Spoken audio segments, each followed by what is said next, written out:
Okay, welcome to this episode 2. Today we actually have our guest here, Kaiwen from Sonicwerkz Studios.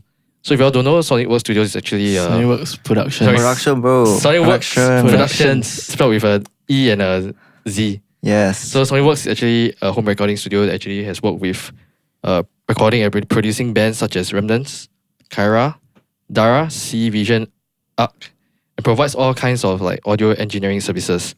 Yes. He has also win multiple near the mixing contest, which is a mixing contest held monthly lah. So Yeah, how many times did you win?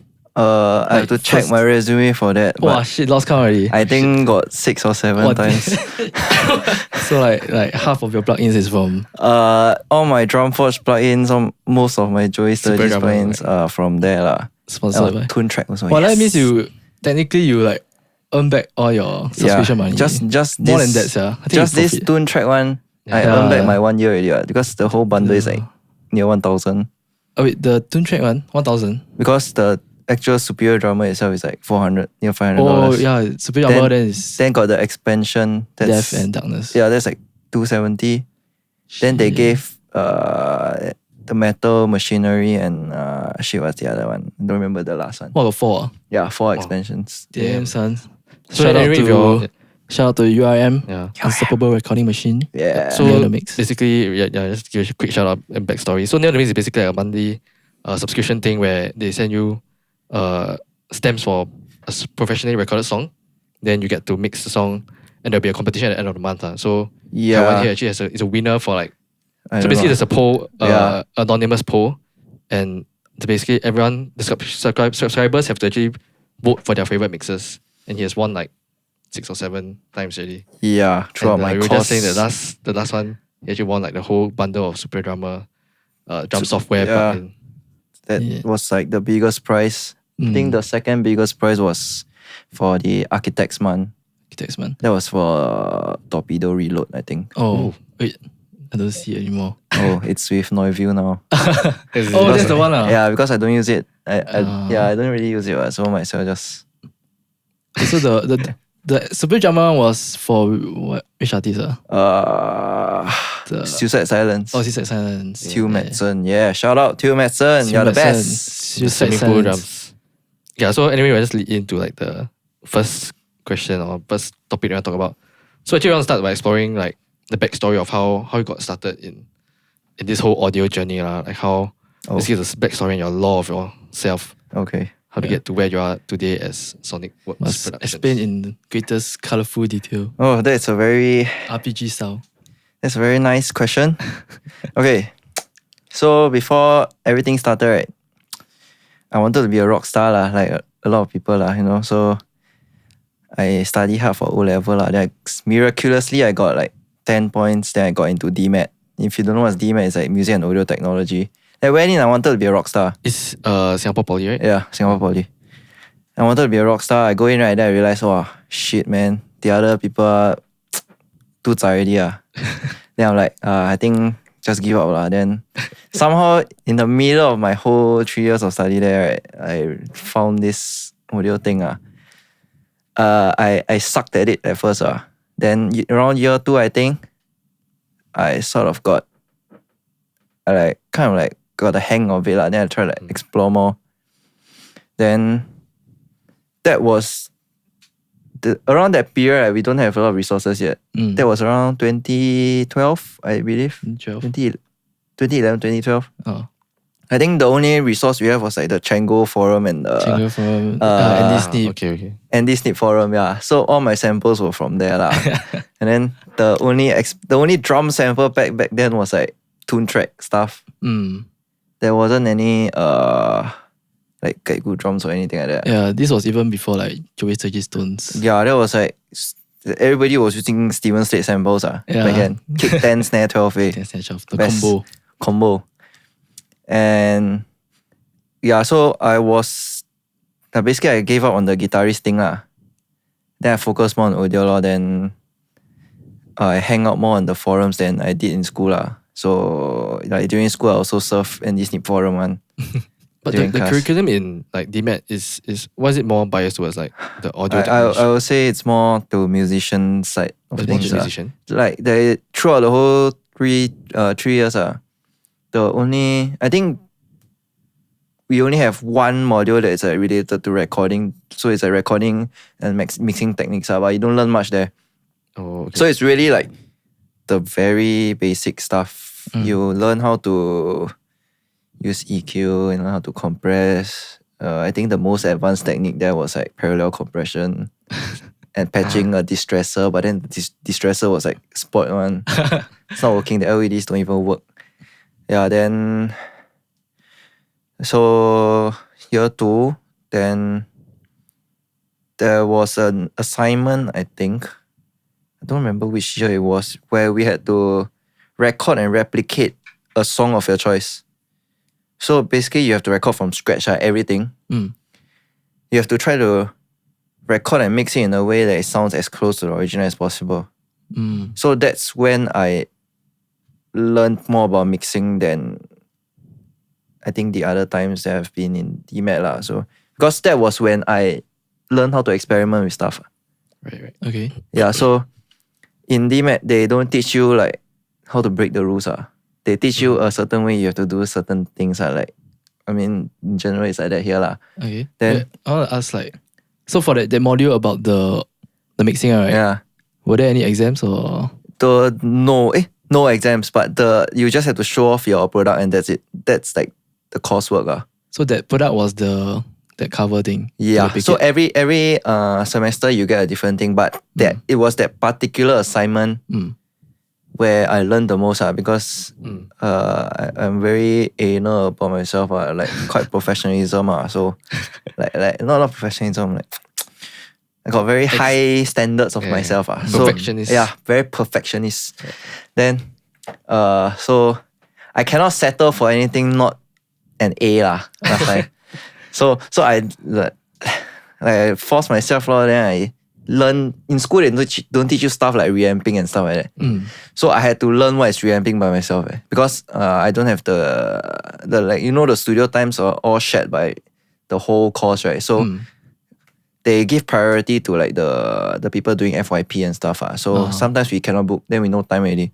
So we have to record at home lah. And then it was also during that period where I invested in audio interface so I can record at home, like guitars and stuff. What was the interface? I think a lot of you all listening don't even know that it existed. It was a Firewire Sapphire Pro 14. Oh, It is that's the good. legendary. It Still didn't like a even tank. survive. Scarlet survived already. Sapphire didn't even survive.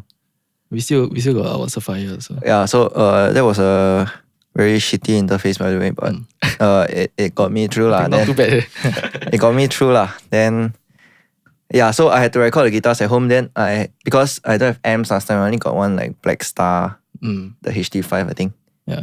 Then I don't have mics at that back then. So literally interface, then I got some cheap ass computer speakers, I don't know for what. Then I learned reamping. Then just nice, course mate, he had a reamp box. He bought he just bought. So I tried reamping with that. Then it wasn't that good because the school equipment all faulty as shit. Also, you reamp in the school. Yeah, because the school actually got quite good amps. Got some, I think, Marshall half stack, then got some Vox AC30, that kind of stuff.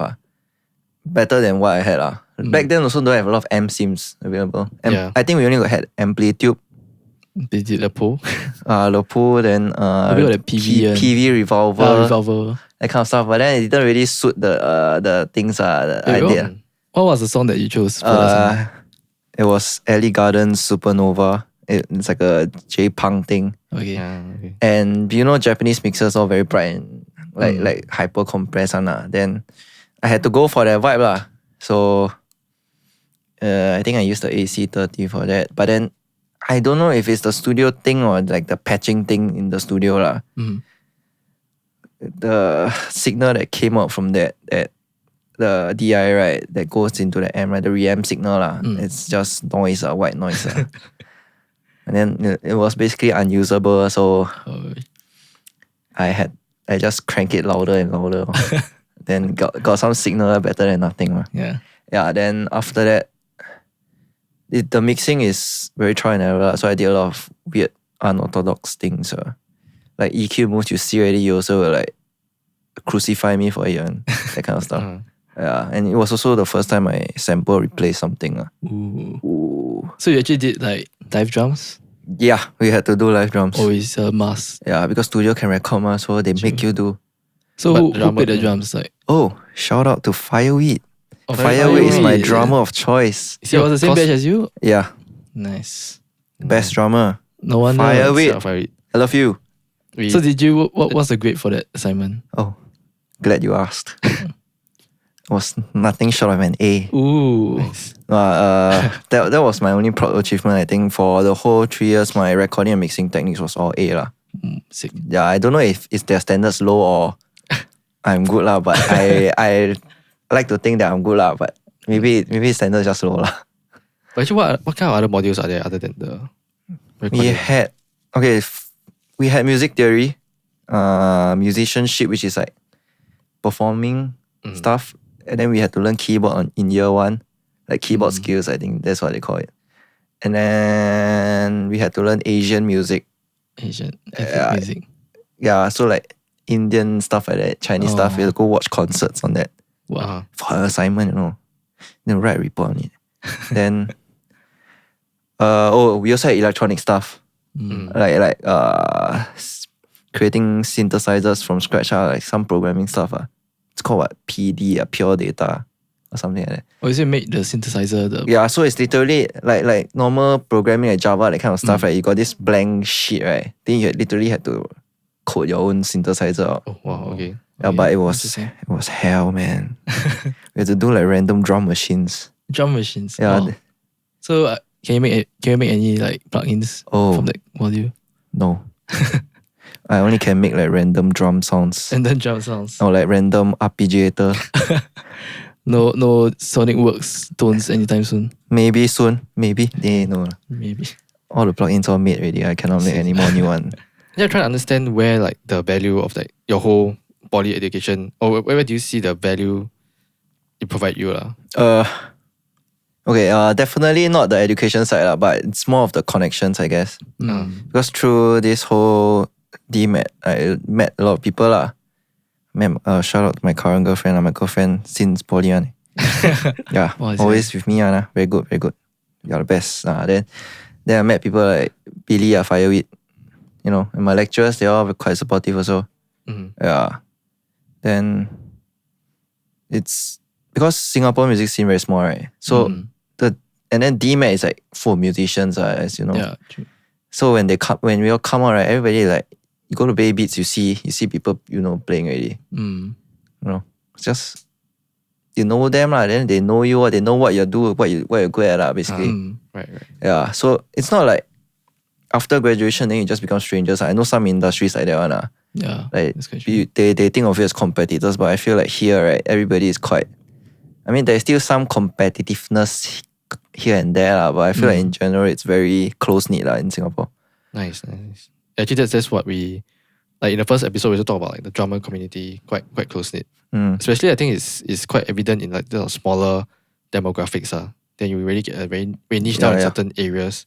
Yeah, then it tends to be a bit more closer, I guess. Yeah, they say like 6 degrees of separation, but like in Singapore it's probably like 2 or 3 only. Yeah, correct. You can get to anyone already. Yeah. I feel like because Singapore is it's really very small, the scene. Yeah. You offend someone, you offend everybody, basically. But one thing also is like, I always see on forums and let's say in America, where people say they are stuck in like a small town and the population is like, 5-figure high? Then they say that they can't get any work. But then also like, I mean the whole country is how many millions? Because they can move out of their state if they want to, but then they don't want to leave their comfort zone. But we are stuck here, I mean technically we can move to US also and like access the population. Let's say New York move to like Texas, I mean, Nashville or something is like different from us moving like from to US. going to Europe. It's very different, Yeah, I mean our country is very dense, but that's it. The music scene it's just that few bands now, you know. I You don't go where have it's- the ecosystem Yeah. for it yet. Yeah. It's like there's a life cycle here, I feel. Although I remember someone said before, like, it's easy to become the top of like anything in Singapore Quite if you actually put in an effort. So Yeah. yeah, that's quite true also. Mm. I believe it's like achievable also. But the ceiling, how high is the ceiling, that is a different issue really. That's why I always tell bands, and I also tell myself like, don't compare yourself to local stuff because local stuff means nothing to the outside world. True. Your real competitor is not like within this country or like within this region. Your real competitor is outside, selling like millions of records, that kind of people, you know. Yeah, that's why like Yeah. like okay, controversial thing. I time cringe when people say support local. Yeah. I mean, I think you just need to support good music lah. Yeah, I mean, some music was not very good here, but just because it's local music doesn't mean you have to support it lah. You can support it in a way that like don't blindly tell them it's good lah. If it's bad, right, just give good feedback, like constructive feedback. If it's really bad lah, I mean don't insult them lah, but just say in a nice way lah. Spread positivity. Yeah, positivity. 2020 already. Don't let the negativity eat you up. Yeah. Okay, so moving on, like after your poly education, what happened? Or what did you do? Everybody's favorite. I mean, male's favorite. NS. Then NS, right?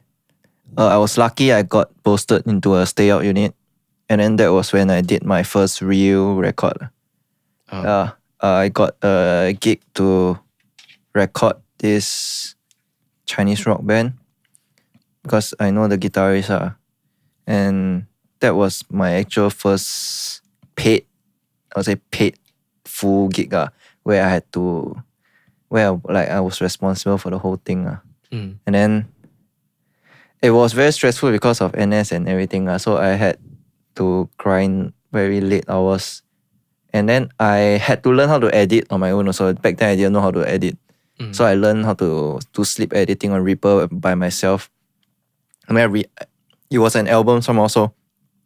I had to edit the drums, guitars, bass, vocals, all by myself. And then during weekdays, I would usually work until 3-4 a.m. I think. Oh, then after that, I sleep 2 hours, I go camp already. Shit. Yeah, then I go to camp, I just sleep the whole day. Then I come back, I repeat. So basically I work at night. Then I go camp, sleep. Also known as moonlighting. Oh, no. Not moonlighting. Hustling. Not moonlighting. Admin deaf. They're lying. I'm not moonlighting. Okay, then. Moonworking. So that one was a lot of hard work, and then I didn't track vocals and drums. They went to Beep Studios to track.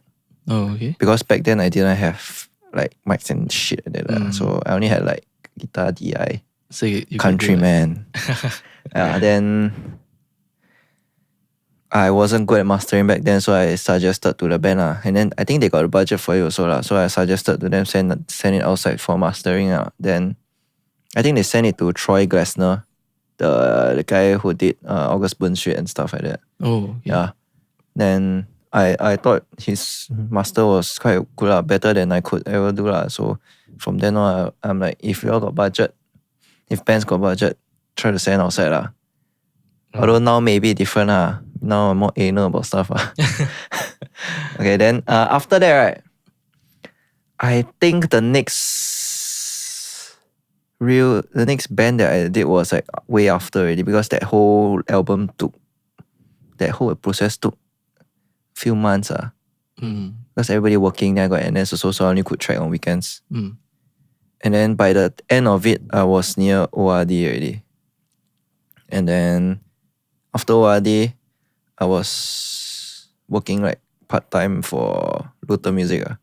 And then that was when I knew people like Jezreel from Causeway Youth and Islam from Darah, who also mixes stuff nowadays. Hey, don't steal my business, Islam. Shout out to... Actually, I want to go back a bit, like I think that first breakthrough or like your first project, that kind of thing. There's some mystic to it, like how does, if someone were to start mixing or want to get into mixing, how do they actually get their first? From what I observe, I think there's like a trend here. Like usually it's based on personal connection first. Yes. But then if you want to get into mixing, I tell you first, don't come in. It's not if you're not prepared to work the hours, then don't come in. It's not your typical 9 to like 6 job. You really have to work your ass off. But then I think connection is the most important aspect of everything. It's not necessarily about your skills, although your skills do play a part. But then from what I know, most bands, the first thing they will ask is their friends. Basically, they'll ask their friends who you record with, and then good or not, that kind of stuff. Like even if you buy other stuff, right? If you want to buy your own personal stuff, you ask your friend got experience now first, right? Yeah. Or you read reviews online, that kind of stuff. Yeah. So the first thing is you have to have good connection. So I was lucky because I knew the guitarist from, I think it was from my girlfriend. Okay. Yeah, and then kind of like I knew him. Then after he also know my girlfriend also got like advertised that I do recording and stuff. But back then I wasn't that good. So I paiseh. You know? Like she tell people I record. I so like, hey, don't. Then indirectly it's like through your girlfriend who you met in DMAT. Yeah. So because she more, how to say, she's more outgoing. So she dare to tell people about that. But I'm quite introverted. I don't like to like broadcast that I'm doing this. I'm not that kind of person. Right, so it's not my job. Then I like, I'm sure you also got that feel like feel like you're very inadequate also, like you're not up for that project, right? Yeah, I think it's quite common, like it's like the imposter syndrome. Yeah. Like you always feel that you're not good enough for this project, or like you cannot deliver, then how? Yeah. Or you like screw up. That might not be. It was I think you have to take that very first step out of your comfort zone, then after it kind of gets easier over time. Yeah, definitely it's like a practice thing as well. Yeah. You have to like really get yourself out there, then really try to do like something that you haven't done before. So even though it might really scare you, kind of thing. If I could go back like 8 years or something and tell myself, right, just something, right, it would be like just go out there and just screw up. Yeah. Because if you don't screw up, you don't learn. Throughout my, I don't know how many years, a few years, I also messed up quite a bit of time, but you have to learn from your mistakes. You can't expect yourself to come out there and know everything. You will surely mess up one. Like before I recorded that band, right, the first band that I ever did, right, I was like, and my mixers up to standard? Like, can it match like anything in the industry and stuff like that? So I was always comparing. Then I always feel like it's lacking in some ways, or like I need the next new plugin to like help me elevate it to the next level, that kind of stuff. Then I realized, right, the actual thing that's holding me back is like myself. So after that first band, right, then it kind of got easier. So like when I heard that people like, actually not bad, quite nice. Then I'm like, oh, hang. Then okay, at least I'm not like messing up. Messing up too bad. You know. So it's that very first step. Like now it's quite second nature. Right. But at the point of time, do you really have like a portfolio of works? Or was it kind of like a leap of faith for them to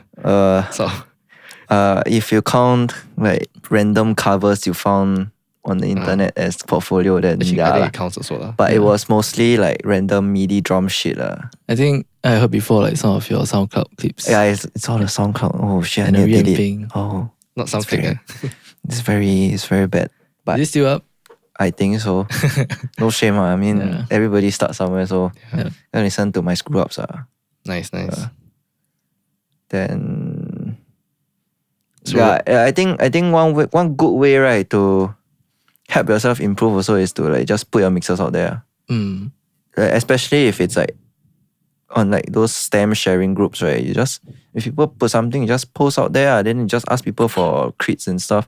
Yeah. Don't be afraid of like criticism. Because if all people tell you is like good things, right? Then I feel like myself don't ask. Yeah. Might as well just ask myself. I can tell myself it's good, but then if other people tell me it's good, then what's the point? Sir? I want you to tell me that it's bad. I want you to tell me that I can improve on something. Right. Of course, in a nice way, lah. Don't like straight out tell me it sucks. It will hurt my feelings, you know. Constructive. Yeah. I also think also it's like good to put a mixer out there to like get a different perspective. Sometimes you might be doing a mix too long and you like kind of lose perspective. Yeah. And someone can like easily hear something they're not hearing. Yeah, especially like if you work on it for like 10 hours straight. Yeah. Wow. At that point, I will just give up. I'll just close the project and just go to the gym or something.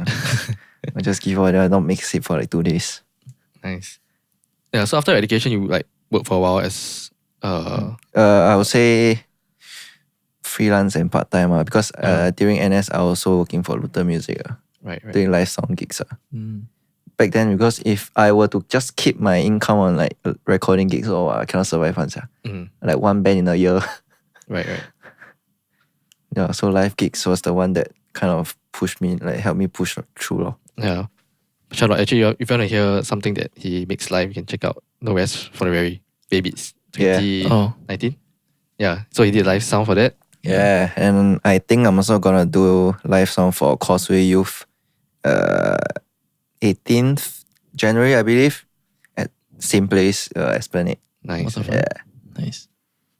Yeah, so now, after all that backstory, you're finally here at Sonicwerkz. Production. Copy your next production. Yeah, so, but Sonicwerkz started like what, 2 years ago? 2, 3? Officially, I would say...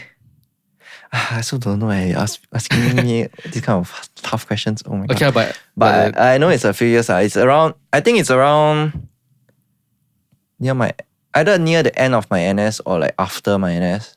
Right. Back then I had like I was like coming out with random names. Then I'm like, since I'm doing audio, I might as well put Sonic, right? Sonic. You know, then after that, got a lot of want to make things a bit more edgy, right? So then I'm like working so Sonicwerkz, right? Sonicwerkz. Like metal works, not then like Sonicwerkz, then I'm like WORKS not very nice and make it edgier a bit or like make it more cool. Not cool, actually it's quite nerdy, but so I make it like WERKZ. Nice. Yeah. Then so there you go. History of the name. If you got a better name, tell me. I'm gonna change it. You want to change the name? I'm gonna change it. I'm gonna change it to Aeonix. Aeonix Studios. Maybe you got big things coming No, up. Aeonix. I cannot use X later, they copyright. Aeonix. Yeah, so that brings us to like your whole sort of this home studio kind of recording endeavor. So actually when it comes to like your how you do mixing, your recording, I just want to touch on like the philosophies that you have or practice for for these Sonicwerkz Productions. Like I don't know if you've seen like this recent like interview with Billie Eilish and her brother. I think it's a Rolling Stones interview where they actually break down the song Bad Guy. Actually, I think one of the interesting things is like nowadays you expect in pop music that everything will be edited to the grid. But actually they highlighted that the song was actually, there was no auto-tune and I heard about that. No editing on that. So like it's quite refreshing to hear these sort of things. But what's your take on like your recording, mixing philosophies? Okay. Like any rules that you abide by? I don't really have any rules, but the most important thing is you can play your part and try not to plagiarize other bands. Then for like editing and stuff like that, if you can't play well, I will edit you Then I'm not that kind of purist where I go like extreme ends. If you can play, I will try to edit it so it's tighter, but it's not like you lose all that feel. It's not like the like the Born of Osiris machine kind of sound. Yeah, it's not that kind. And I don't like to record like note by note, that kind of stuff. I don't do that stuff. I will just let you just track. And then I try to track. Okay, like I give you an example. Like for vocals, right? I don't like to track maybe like one small phrase by one small phrase. Usually, if the vocalist can do it, I will do one section. And then if we need to correct anything, we just punch in. Because it kind of keeps that vibe going.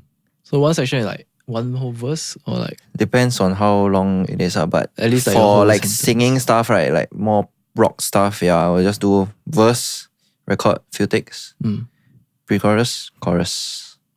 But for metal stuff like screams and stuff, I know that they can't hold that long lah if you want good take. So only for metal stuff like screams, I will do phrase by phrase. I'll try to keep the vibe lah. Like speaking on that, like exactly what you said, like sometimes metal stuff can be too tough or especially in the recording situation. But do you think like there's a lack of authenticity in recordings versus what they can actually do live? Because if let's say the vocalist can actually put it out live, technically if you come to the studio he'll be able to do it.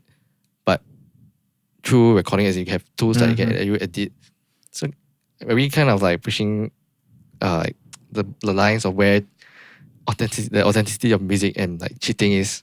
Actually we spoke about this in like episode 1 or so, like where do you draw the line for like what should be real, what should be authentic versus what can be edited? Truth is I don't really care, but actually, so that means that your principle is more on like if it sounds good, that's what your if it sounds good, it's good lah. But I don't care if you can play live or not, because a live performance just lasts for that how many minutes you're playing, right? Provided you're not recording it lah. But for recording, it kind of lasts forever. So might as well just make the recording sound the best it could, because that's what people will be playing through. You know, keep playing. Like let's say if you got like example Billie Eilish, right? Her songs keep getting played throughout, right? Like every day, how many people loop her songs on? Then you imagine if she screw up one day live, nobody will kind of like remember that, what? Like they can't really play back that experience. Okay, yeah. So I don't really care about whether they can or cannot pull off live. I'll just do whatever sounds good for the record lah. I mean, I had a few people complain, I mean not to me lah, that they say certain bands can't do certain stuff live, but that's your opinion lah. So another thing is like, so a band comes in, then they say like, they recorded like the song, then let's say you want to add some additional stuff, and the band tells you like, we don't have like the third guitarist to play that part live. So what do you say to them? I would just tell them this is a recording and we're not replicating live. If you're replicating live, then you might as well track everything live. Because right now you're tracking track by track. It's not even live. That's not live. Then don't. If you want to track live, then might as well you don't punch in anything. You just do one take. True. But then I'm not so direct lah. But there are still the idea lah. There are still people who do that. But then I will try to reason that it's more of a arrangement thing. I would say, because if you were to have, example, a guitar solo, if you want to replicate live, right, a guitar solo by the guitarist on the left, right, then what the guitarist on the right is like playing power chords. It kind of like messes up your the symmetry of like the thing. So if you're listening on IEMs or headphones, it kind of like, you know, like it's leaning towards this because like, this side is heavier. But then if you got the solo in the middle, it kind of captures the listener's attention more also. Yeah. So I would just reason that kind of reasoning to them lah. Yeah, I mean another thing is like harmonies lah. So like it's possible to duplicate yourself into two and do like two harmonies. I can create fake harmonies. I mean live you cannot duplicate yourself. Backing tracks. Shout out to backing tracks. Backing tracks. Another Drummers, you need backing tracks with click. I think I'll ask you is like your thoughts on like achieving like overproduced sound and like keeping it raw. What's your thoughts on that? Like, it depends on the band but like some bands like Remnants they kind they got specific sound in mind lah. So I try to deliver what they want. They want that nasty bass tone and kind of stuff so I give them what they want but I will usually have a vision already before I like maybe sometimes not before recording, more like after recording or like during recording, I'll have like a vision of how the end product will kind of sound like. Then I will kind of like propose it lah. I'll find a mix that's similar and then I will just propose. Then if the band doesn't really get it, I will try to do the mix first. Okay. Then if they don't like it, I will kind of like redo lah. But this is in the mixing part already. Yeah. Okay. So I'll redo that. I mean, but most bands, they trust me lah now. they trust me with knowing what. Like Because how the end product will yeah, sound like. because sometimes they also don't know what they want. They just know that, oh, you want to sound like a certain band, that kind of vibe.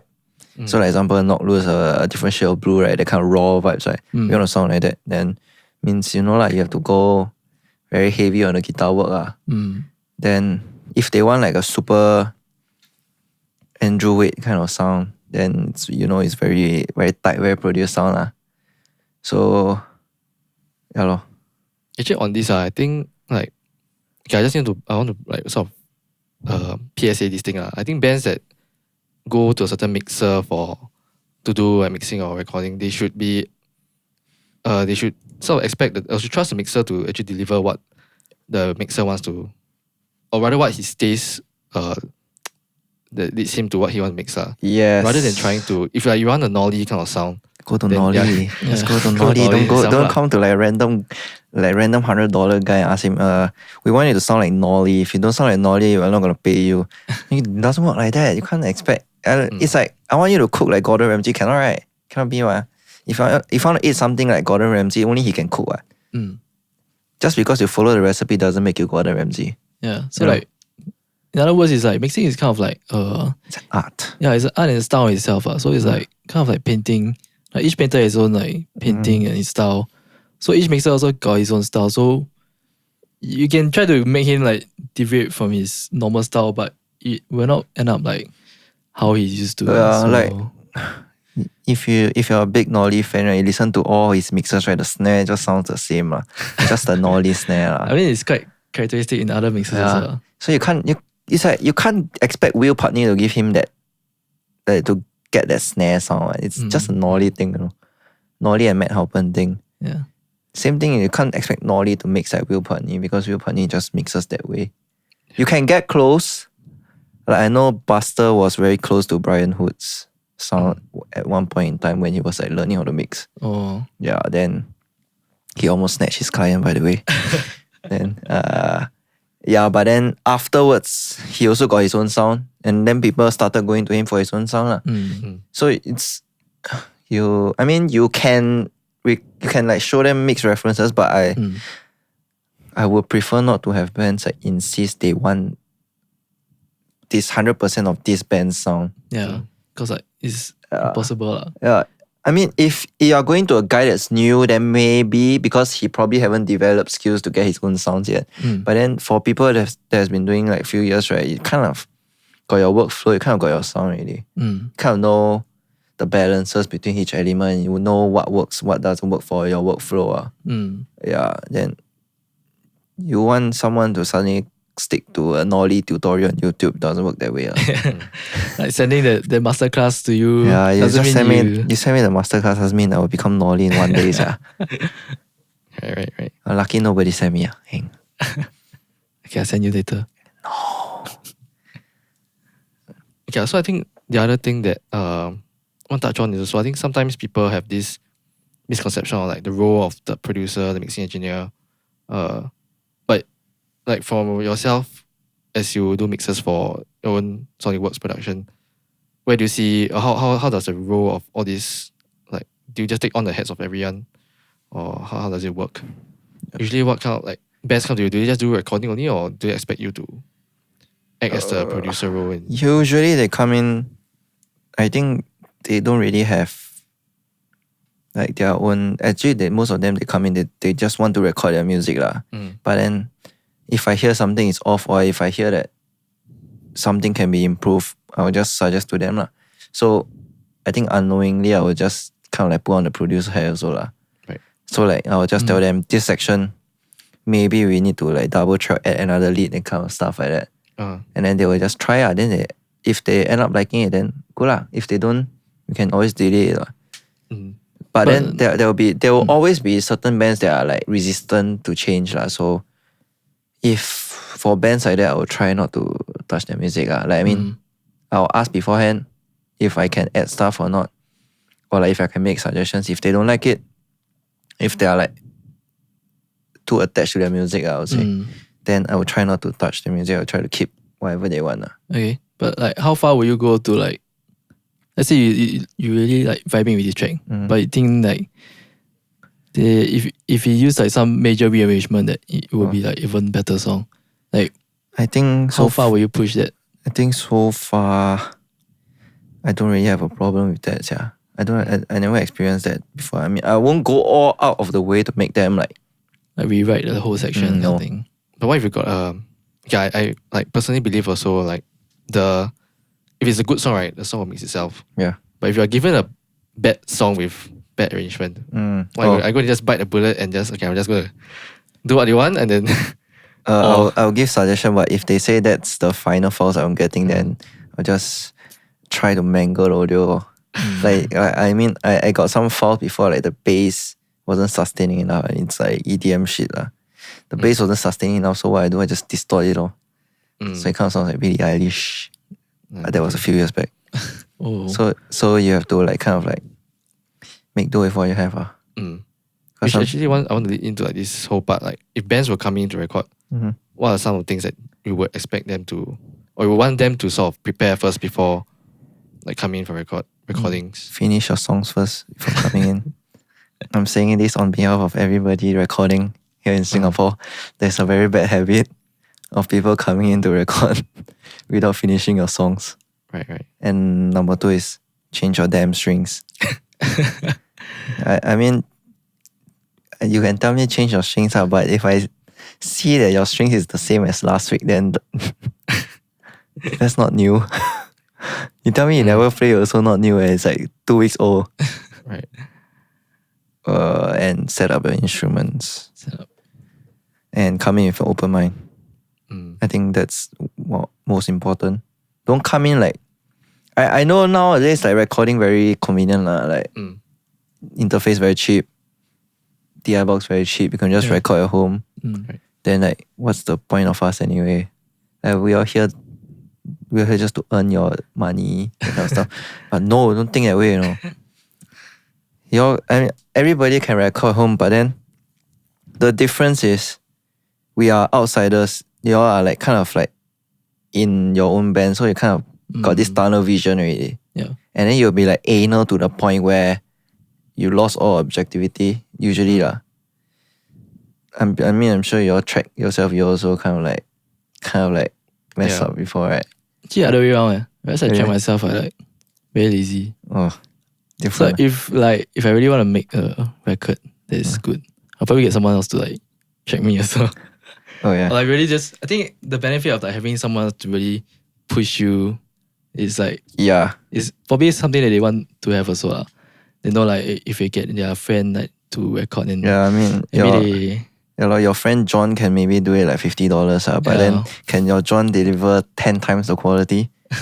I don't think so. And so he might not be like willing to like hurt your feelings because you're still want to be friends. You're hanging out, so it's more like a fun thing.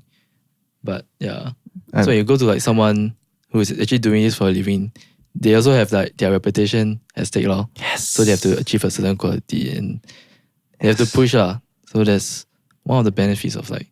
Yeah. It's like an outsider perspective. If all your family members tell you your song very nice, but then actually your song's not very nice, then what's the point? Yeah. You must have someone telling you the truth. We are the truth. So like my mother always say I'm very handsome. Oh yeah. My mother also say. I ask the internet and like they think otherwise. They're like, who the fuck is this idiot? Yes, yeah. Censor that. But interestingly, like for like Billie Eilish song, I think she did mention that the bad guy, she let her mom listen, and she got quite like, she didn't really like the song because honestly that song also, it doesn't really have a chorus per se. Like just a it's quite unconventional. Yeah, so that's that also.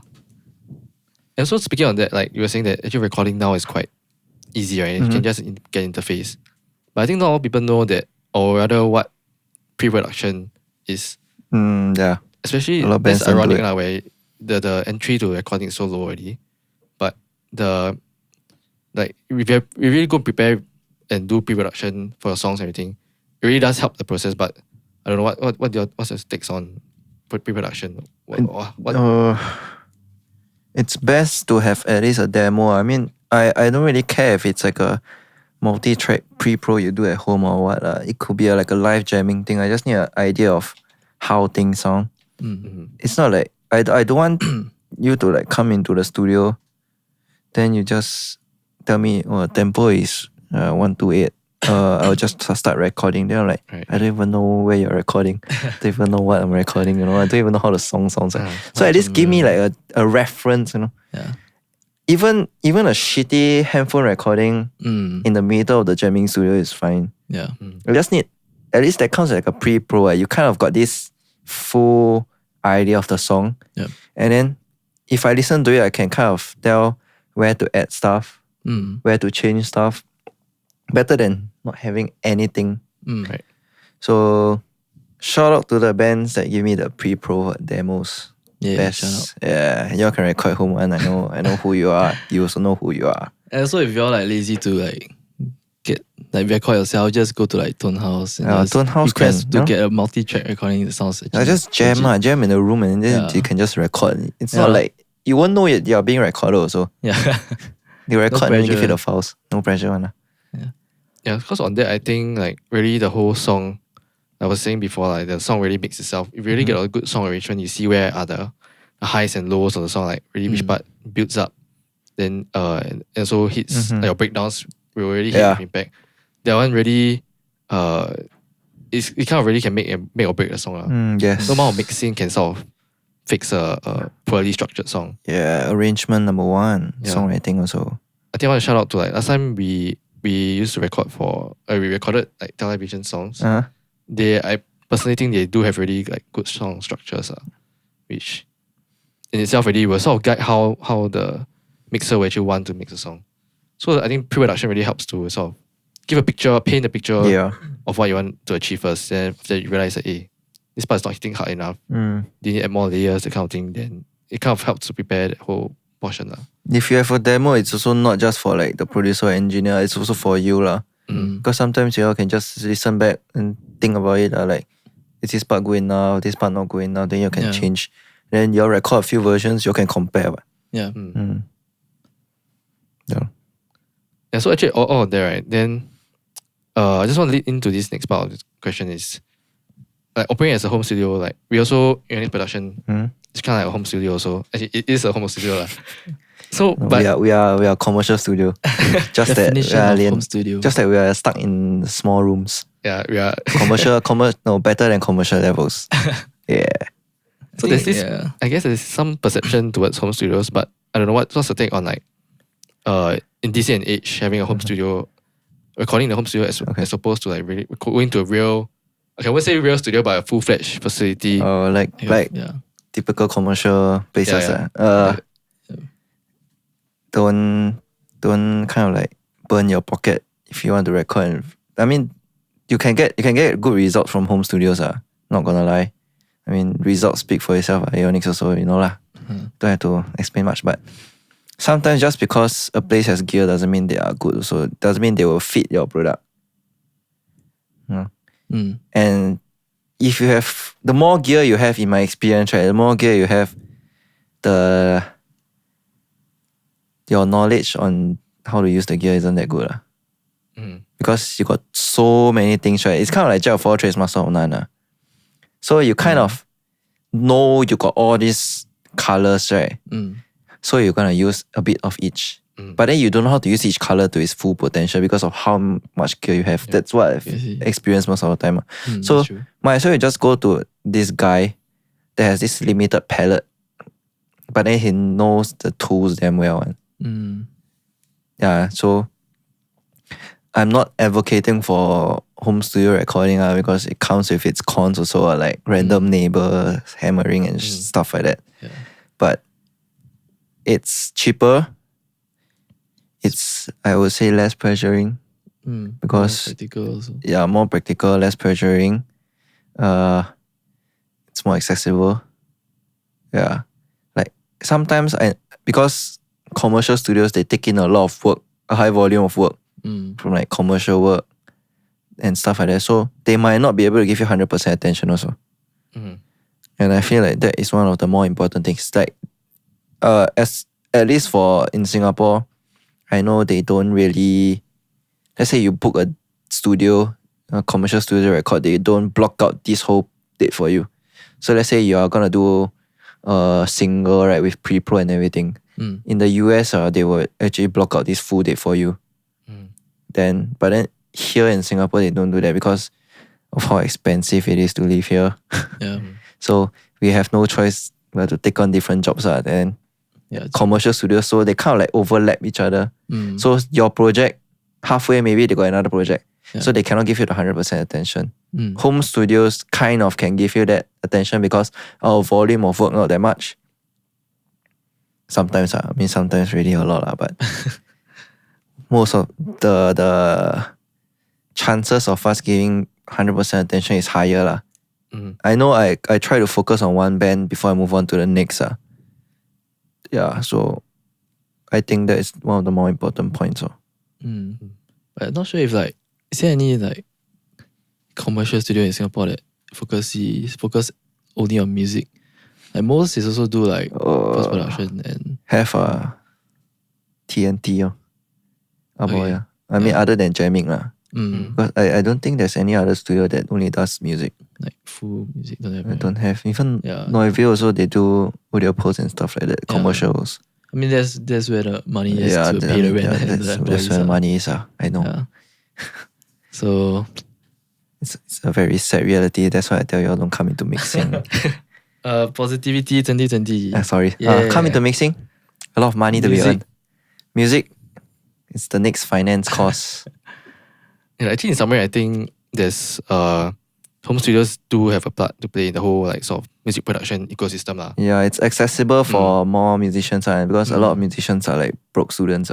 Yeah. And so I think right now a lot of pro mixers, they're actually blurring the lines between commercial facility and a home studio. A lot of people can mix on laptops only. Yeah, and a lot of them are like pro mixers, they're just moving back into their homes and doing it from their own homes also. So it's not really a downgrade. I don't see it that way. So it's very high upkeep to have a commercial facility. Yeah, and so way more convenient to actually be doing it from home. A lot of big studios closing down also because of how expensive it is, electricity bills and everything. And music budgets is not going up. Yeah, it's going down. Labels are not paying more. Yes, buy your music. Pay us. So I guess the important message here is more of know what you want. If you already want acoustic drum sounds being recorded in a big room, then of course you need to go to a studio. Yeah, and then you have to learn how to tune your drums. A lot of people want to record drums, but they don't know how to take care of their drums. So, but actually that's quite that's true. Quite controversial. I guess I don't know. Is it a job of an engineer to know how to tune the drums? Or sometimes drummers don't want us to touch the kit. Right. Yeah, but it depends. It's but I would say it's the drummer's job to get the first tuning first, then the engineer go and fine tune. It's kind of like guitar tuning. Can't be like the engineer tune for you, right? Actually, I don't tune my guitars because I use Evertune. Shit. I need an Evertune. Sponsor me. I'll make sure all my productions use Evertune products. Send me the bass prototype. Yeah, but I get what I mean by having when you write a song, you write it in a certain tuning first before you head to the studio. Yeah. Yeah. So if your guitar goes out of tune, we will know when to correct it. Yeah. So that's interesting. But I'm sure not everyone knows how to actually tune a drum properly. So definitely need some Ultimate help. Drum Production. URM. Shout out to all the courses. Yeah. That's where knowledge comes from. Yeah. Buy your courses. Don't buy plugins. But you need plugins and you need tools. Yeah, so actually with that said, right, after we compare home studios and actually full-fledged studios, do you think where do you think you'll bring Sonicwerkz production to? How far do you want to push it to? Is it going to become a full-fledged thing? Or are you already full-fledged already? Nothing missing in your life that you cannot do at home? The only thing that I'm missing is I can't track real drums. Yeah, I think that's the only thing I'm pretty sure that's the same for you, right? Even if you remove my SSL and stuff outboard gear, I still can do everything on my computer. Yeah, I mean I'm not reliant on any outboard gear. I can just improvise. You just need one audio interface. You can record. Audio interface, maybe a pair of speakers or my IEMs. I don't really need anything other than place to track drums. So I don't think I will get a commercial place because that's very high upkeep. What do you think about about having a place where it's dedicated to just music, so people actually can escape from a work environment or the city life, that kind of thing? It would be good. It would be very good to have. Yeah, so it's that put them in a different state of mind. I know some people say they can't scream in a HDB flat or at home. They are too scared to do that kind of thing. Yeah, they say, hey, your mother in our room she hear paiseh sia. Oh, my mother don't care. My mother like it. First time she hate it, but now she hey, nice But yeah, she say what loud that person. Okay, not bad. And but yeah, it would be good to have a more affordable place for musicians to jam, play gigs, record lah. But it's very unlikely to happen unless there's a market for it. If the demand is there lah, people are willing to pay. I'm being honest, if let's say if I were to open a place, right, I'm not doing charity. I also have to feed myself, you know. Right. I have to feed myself. I have to pay rent and bills. So I need to at least earn enough for me to sustain a living and to cover the overhead costs. Yep. So unless people are willing to pay to cover that, I don't think it's very easy to get into this market. But it will be a very good thing to have because right now there is not a lot of places that does that. I think we share the same sentiment. There's so much value prop from moving from a bedroom to a real space, other than to really just have extra space extra space and so maybe space for you to go louder. And that is really everything else you can really just do in the bedroom. Yeah. Even in your own bedroom, so you can just buy interface. You don't even need us to record. You can just record and send your tracks over. So I think that's where I want to do that. Please send me your files. I'm pretty sure I will be happier that way. Recording takes a lot of my energy. But with that being said, also of course, the recording part is where getting good recording is also important So but a lot of tutorials also. But you can always ask I feel. Yeah, true. It's easy. It will be easy. It will be kind of cost savings also because we are not factoring the time that we spend on recording. I'm sure recording and editing itself take a lot of time already, right? Yeah, I think that's 80% of the time. I think editing take up more time than recording, mixing and mastering combined. Correct. It's a chore, don't do it. But yeah, I would say recording on your own and sending it out for mixing is way better. As long as you don't clip your recordings and it's not too soft, I think it's still okay lah. But vocals, I would prefer to track myself. As long as guitar in tune, then new strings. Yeah. Speak on that. Maybe you can share all those pro tips. Other than that, to self-produce your own song to get mixed. This one a bit subjective because I know a lot of guitarists out there won't listen to me. Guitarists all gear snobs one. I'm gonna offend a lot of people. SFX versus Camper. No, Camper. SFX. Camper. Factor Audio. Shout out Factor Audio. Camper. Actually, we own both so yeah. But I'm not gonna say which one is better. Camper is better. Okay, that's the Camper is better. Sonicwerkz Productions stick. Do you have that sponginess in your XFX? No, you don't. You need the XFX 3. No, I don't need that very harsh high end, the fizziness. Is it? Camper also got a lot of fizz. Actually, yeah. It's not as digital sounding. Actually, I don't know if I want to go there or not. Yeah, there's a podcast on its own. Next episode. Yeah, next episode. You need to find someone who is... That is deathmatch already. Camper. Okay, pro tips. I would say invest in a good interface. You don't have to go like Apollo, that kind of level. Apollo is way too expensive for most people. I mean, it's even too expensive for me also. It's $2,000 for two channel, right? Which one? Twin? The new Twin is $2,000, right? 1,000 plus near 2,000, it's crazy expensive. If you want a good level like good entry, not really entry, I would say intermediate level interface. Anything Audion. A lot of pros using Audion nowadays also. Joe Anasek, Bo also uses Audion. Yeah, when I upgraded to Audion, the difference was like night and day. So Audion, the minimum I'll go is the ID14. It's like what, 400, 399 or 499? 300 plus. Yeah. You get 2 channels and you get the same preamps as their consoles, I think.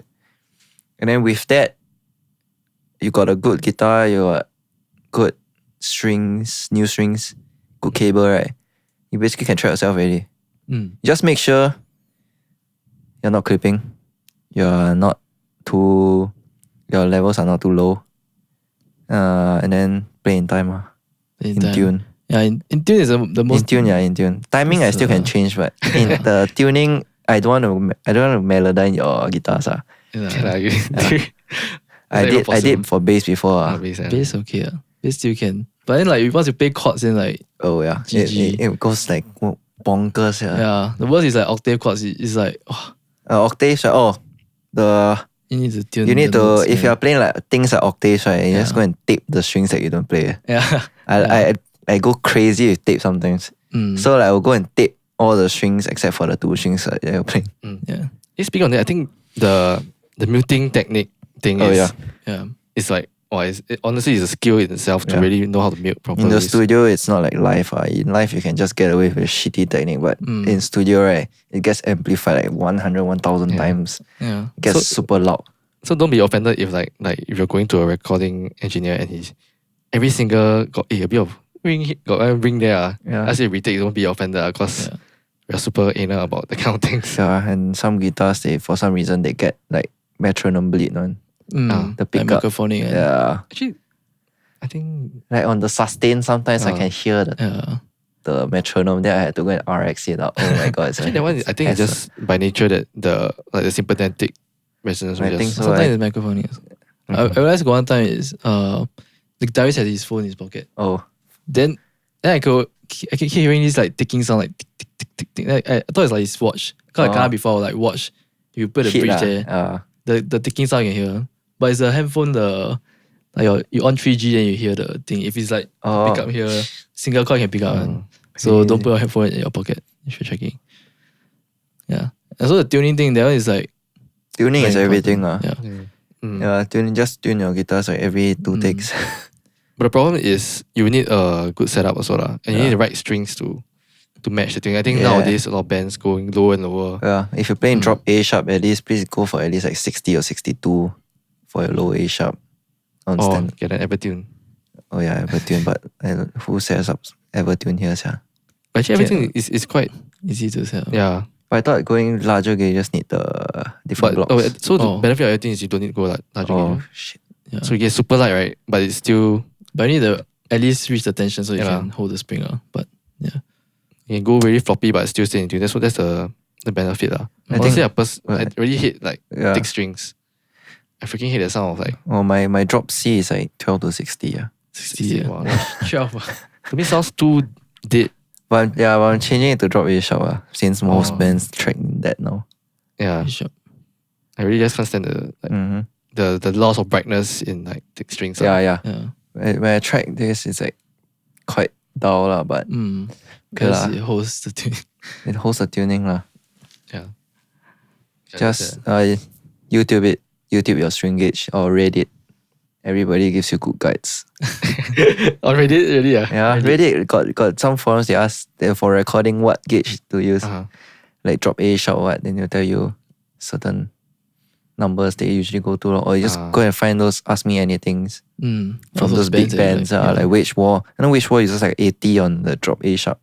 80? Yeah, drop A sharp. So when you watch a playthrough, the string doesn't move. Yeah, I think that's like string really. Yeah, tuning. Vocals, try to get other people to track if you can't track yourself. But if you can, right, just get something like SM7B because this one is the safest. Don't get a condenser, especially if your room is like reverb, very, very, a lot of echoes not treated. Yeah. SM7B, you can literally hold the mic. Just don't cup it. Yeah. the safest bet. Yeah. I mean, if you can't afford SM7, just get like a... No, just get a 58, yeah. Put a pop filter or something. I mean, Lamb of God didn't have a pop filter on it, but he still did it. He just hold the mic and just sing, scream into it. Nice. And also for guitarists out there, pick hard. Yeah, pick hard, don't pussy pick. See, like pick hard also need to pick properly lah. Yeah. Don't pick and chill out. Like, otherwise, if I just tell guitarists to just pick hard, then they will just pick until it's like Oh, damn. You pick the first string, like super hard, and the rest is like they will like dig into the string, but then it's not actually pick hard. Yeah, so yeah. I like to give the energy. It's like a slap. Like you need to slap and like you don't slap them like push the string away. Then it's like don't like kind of like push the string like that. You know, don't displace the string. It's that's so kind far. of like that. You need to be like a fast snap. So it's like a ninja or like samurai kind. Yeah, fast. Pick attack. It's called attack. Yeah. Yeah, I think It's like attack the string. Who's that? Sam Pereira, is it? He's like he actually does get guitarists to play just monitor the DI sound only. Yeah. Oh. Yeah. To really force them to really. I should do that. Yeah. So if like the DI don't sound good, actually, if DI don't sound good with the like the whole other song or the instruments, then actually the guitar track wouldn't really sound interesting. But one downside of that is like you cannot hear the noise. But because he has Evertune, so he can do that. Most bands here don't have Evertune. So if they pick hard, it's just gonna go out of tune. Actually, like who's that? John Brown. He does say that he personally has like a course or something that sort of teaches you how to. It's a skill also to pick hard and also to still stay in tune. I think it's all relative. Where if you just pick hard, right, everything should be out of tune together. All the strings. Yeah, correct. Yeah. So it should be that way lah. So all relatively out of tune. At least you'll go sharp for the starting. Initial attack. After that, you sort of. It goes back in tune now. Yeah. So when you tune your guitar also, just tune to the part that you're playing. So tune to the pick attack basically. If you're playing like refish it, then you just pick constantly and tune. And pick at the same intensity. Don't go like then you play the control. Cause some people their pump is all like mean riffing machines, but then sometimes they tune like man. So it's not a game of trying to get the line to be in the center. You're supposed to actually tune it to how you're going to play. So don't be afraid to actually make it go out. Because if you pick soft, right, and then it stays in the middle, it's in tune, right? But then if you pick high, it's just gonna go off. Pro tips. And get a fret wrap. Fret wrap saves life. Yeah. Gruff gear. Not just get like tissue paper also can. The painter's tape ball. Okay, I think moving on, just want to touch on this last thing before we move on to the next segment. How long? Like, about 1 hour, I think. Is it 1 hour? I have no idea. But it's basically it goes back to that whole home studio perception thing, and like recording in this day and age. Like there are some sort of audio sacred cows that like used to be passed on from like last time, like I believe like there's some wisdom that say sometimes EQ you need to do like subjective EQ, that kind of thing. And don't mix with headphones, that kind of thing. These days now I don't know, is there any like you want to share any that you think that like recent ones? Yeah. Have. The best is Spotify normalizes to -14 LUFS, so don't master too loud. That's bullshit. Everybody's still loud as shit now. I'm getting louder, so I don't care. I'm afraid to admit that I actually did one mix where I just mastered to -14. What a bullshit. Yeah. The softest I went was like -9. -9. Yeah.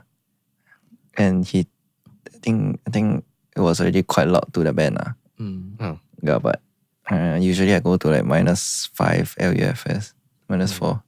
But they do say like, I don't know how true lah. They say if your music go above -2, like if you put the limiter above -2, then their algorithm will not process it as well. That's what they claim lah. Well, doesn't matter, it's the music. I don't care. As long as it sounds like music, it's music. I don't really care about numbers that much. It's just guidelines. Just because Spotify normalizes to -14 doesn't mean it's good for your music. You know? Like most of the things that we do is like metal, right? Metal needs the intensity, right? Then there's only a certain intensity that comes with pushing your limiters. Yeah. Like if you're gonna have it dynamic, it's not gonna have the same impact as if you push it up. Yeah. I also feel like what separates from a finished mix to like a demo is actually like the pushing, the squashing of the whole track.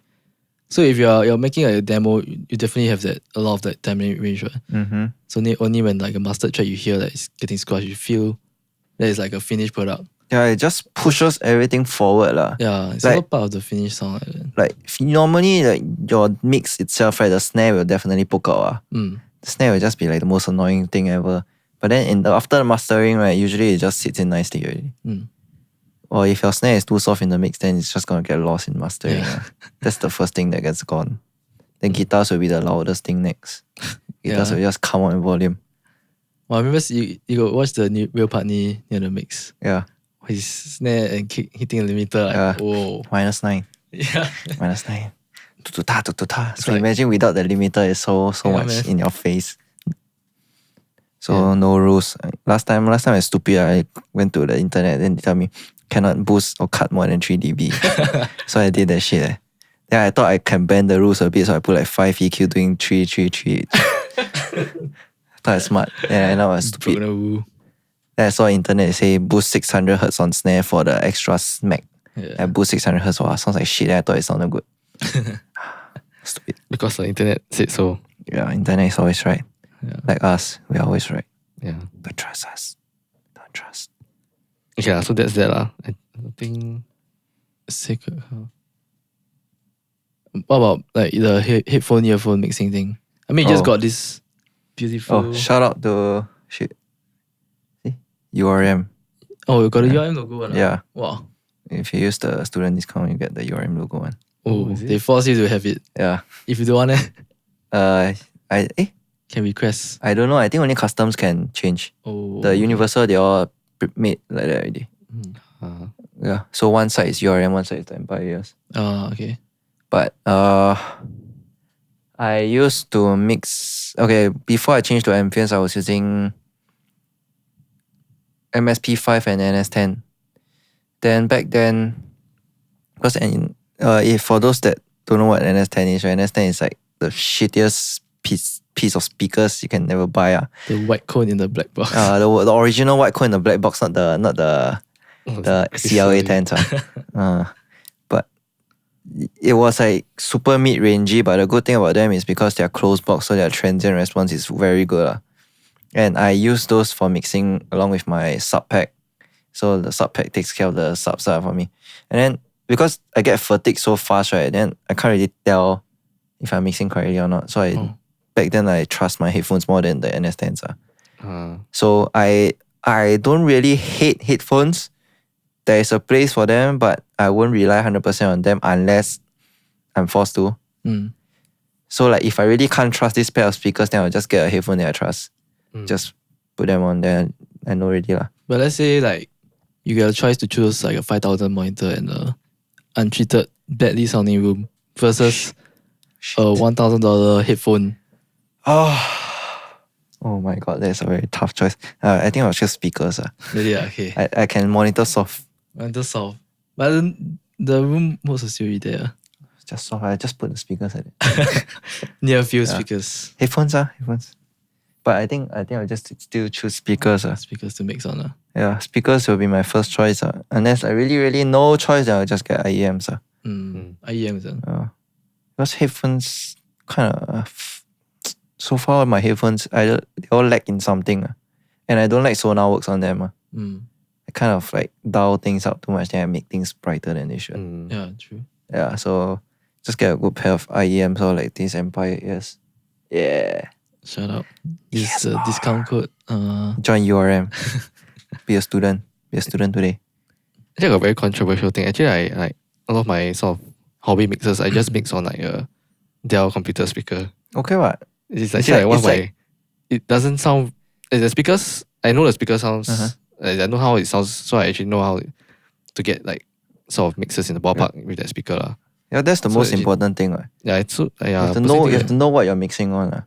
Yeah, so the having good speakers is one also, but also if you know that speakers very well, I think that really helps also. Like that time when back then when we first got like we just changed our speakers to Adams. Yeah. From a Yamaha. Then like wow, can't translate, right? Yeah, the being like so foreign. Actually, the mixes that just came off that set of speakers sounded pretty bad lah on hindsight. So that's that. You have to know your speakers are your medium well, and then just because you got good speakers doesn't mean your mixers will instantly be good. You take time. Then yeah lor.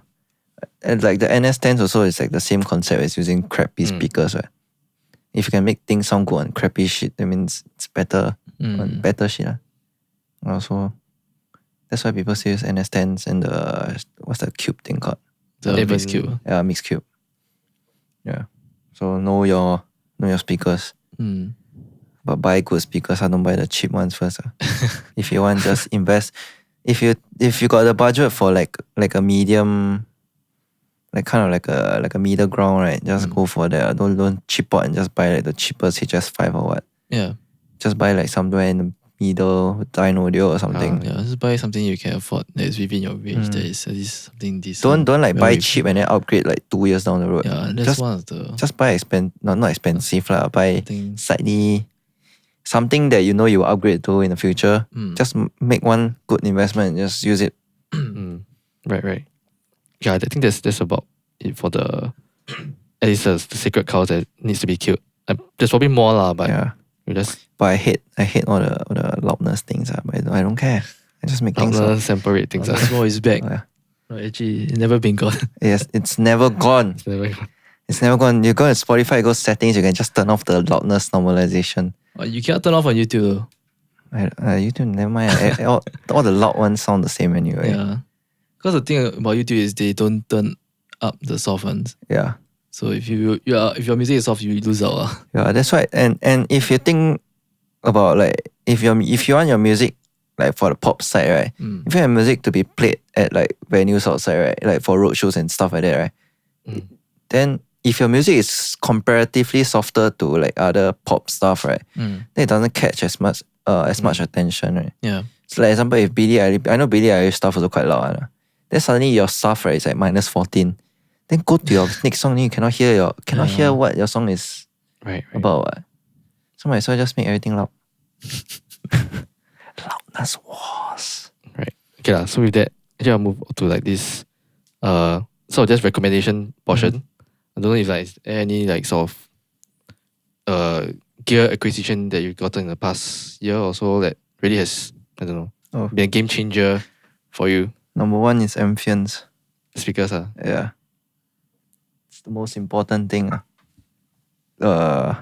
Change how I mix now, but the first 1-2 months I got it was like utter shit. Because I don't know how it should sound, you know. Right. And then afterwards I got Sonicwerkz, so it was another adjustment period. So but then now I kind of got the hang of it already. And so I would say monitoring is number one. Number two is camper. Camper. But actually, what kind of profiles? Camper or like just M sims in general? I don't know about y'all, but sometimes M sims, right, I can hear the DI bleeding through. Oh, is it? Yeah, like especially on single riff stuff, right? I can kind of hear that DI in the background. Like even for like high gain tones. Yeah. I don't know if it's a programming thing or what, but like I kind of annoyed at that lah. Oh. So I try not to use M sims. Even with like the neural. Yeah, I got it. I think one of the ones I got it was from the Will Putney one. I heard the bleed, then I'm like, okay, I cannot unhear it already. Yeah, then camper, a bit troublesome sometimes if you got a lot of guitar tracks. Or like if you reamp already, then the band don't like, then you have to reamp again. So depends on the band also lah. Sometimes I M-sim. M-sim sound very good nowadays, not like the olden days. It sounds like crap, utter crap. Farm. Shout out to Hot Farm, Kelly Diamond Plate, Joey Sturgis Tones, Chengu. Presets. Oh, don't buy presets because presets don't work. The preset, you must have the exact same gear and the exact same player before you sound the same. Yeah. Presets are a lie. Any gear that you are guessing for, or like rather wishing that in the wish list now, like for to purchase in the future or something? Oh, I don't know. Satisfied? I think I'm more or less satisfied. But if I can buy something, might be something for a master bass. Maybe an EQ or something. EQ. But other than that, or maybe just a Distressor 1176. Yes. For vocal tracking. KT76. KT76, $300. It's like 200 plus. Oh, 200 plus. It's cheap. Nice. But the metering is whack. Is it? Yeah, there's like 5 dB off. What? On some units. So like 5 dB 2 liter or 5 dB. I think 5 dB too much. Oh, okay. I don't know. It depends on unit one. China ma. Clock technique. Yeah, I think also recently, like we just saw Evertune actually posing a teaser about their new Evertune Bass bridge. Yeah. So yeah, personally, for me I'm quite a fan of Evertune. So we actually have like 3 Evertune guitars now. Give me one If you want, give me I sell you one. Wow. Actually, I want to get like the Mark Holcomb. Well, actually I messaged them the Mark Holcomb 7 string. They said they'll release like maybe this quarter, I think. Oh. So if that's out there. But really Evertune has been like for us quite a game changer in like guitar tracking, because you really don't have to think about tuning. It's just you as a guitarist also, like, and also a producer, you just want to be focused on getting a takes. Yeah, correct. Eliminating that one aspect of tuning has been just so much of a time saver. Yeah. So like when guitarists come in now, instead of like worrying, like telling to pick hard and they pick hard and go out of tune, now can just pick hard. Yeah, got the zone. Right. Yeah. So that's that. But the only downside I can think of is it thins out the sound compared to like normal. I haven't really did a scientific test yet, but I think. But I know a lot of people they prefer the thin out, like they rather do that trade off. Right? So I know Jeff Dunn prefers the Evertune. Yeah. The one thing you notice is that Evertune definitely got a lot shorter sustain. Yeah. Like less body. Yeah, like lead notes don't ring out as well. So we just use like normal guitars for like lead stuff. Get the Jim Root. Jim Root, a lot of body. Jim Root, anything Jim Root, right? The body is heavy as hell, man. That must try. Other than that, I don't think we got much. Do you have any like productivity plugins or stuff that you must have like for editing or like tuning? I don't have, editing. Just give me a Reaper, I can edit anything. Like revoice, this kind of thing? Oh, I'm not that big on vocal line now, unless it's for singing. Screams I just manual quantize or like manual step edit. But if plugins, I would say the most important thing Slate VMR. VMR? Yeah. Any specific module? Don't have but I think the 1176 and Distressor. Okay. That's why I need hardware. VTM? I don't use VTM, I got soft VTM. tube tape now. Oh, upgraded. Level up. Upgraded. Only $20 plus I think I buy. Is it? Plug-in Fox. Is it a lot better or just like It's different flavor. It's cleaner. It's cleaner. Not as meat heavy. The VTM is like full on colored. The soft tube one is way cleaner and less CPU also. I see. Yeah, and that I don't really think I got other plugins because if I don't have VMR, I can't do any vocal stuff. Wait, my vocal mixers live with VMR. Shh, my secret. I see presets. I sell you my presets. $5. Other than gear, like music. Do you have any? What kind of music are you listening day to day now? I don't even listen to music now. Because if you work on music, you can't get sick of music. Do you listen to music for research purposes? Oh, just listen to. In general, I just listen to like, all the hardcore bands, or I listen to pop stuff. Billie Eilish, that kind of vein one. And then I listen to like hardcore or metalcore. Just find random playlists. Then I jam, then I listen to good. Like if I feel the mix is good, I'll just go and find out who did it. Yeah. That's how I found out about like Will Putney and stuff like that. Then kind of like evolve. Yeah, that's how I found about Alpha Wolf also. I just remember like going through this like I forgot it's a hardcore or metalcore playlist and Black Mamba was like super loud. Actually the super loud thing is what like takes me off like wow, This song like really stick out from the rest. Yeah, then all his stuff now is like louder than usual. Everything popping out. Man. Any recommendations on like local or regional bands to plug? Or any bands that you maybe have worked with that deserve some love? Actually, all deserve the love. I don't feel like any particular band should stand on top. I think everybody should just They shout everyone. Share the love. Share the love. If you worked with me before or you want to work with me, you deserve the love lah. Right. Nice. No, I mean everybody's working hard in their own ways. Just don't be a dick in this. Yeah, especially you said all the music scene so small. Yeah. If be a dick, everybody know. The news is like all around. Don't offend people. Don't offend. Sometimes you offend that one person. That one person can like ruin your life, man. Pro tip. Health tip. Yeah, I also don't really think. Is there any like regional local bands to plug? I think don't have. The only recent band I got into is Stan Atlantic. I don't know, I sold it and I found it, but yeah, some pop punk band from Australia.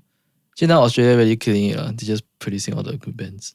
Oh, have shit. There's this band called Lune, Lune.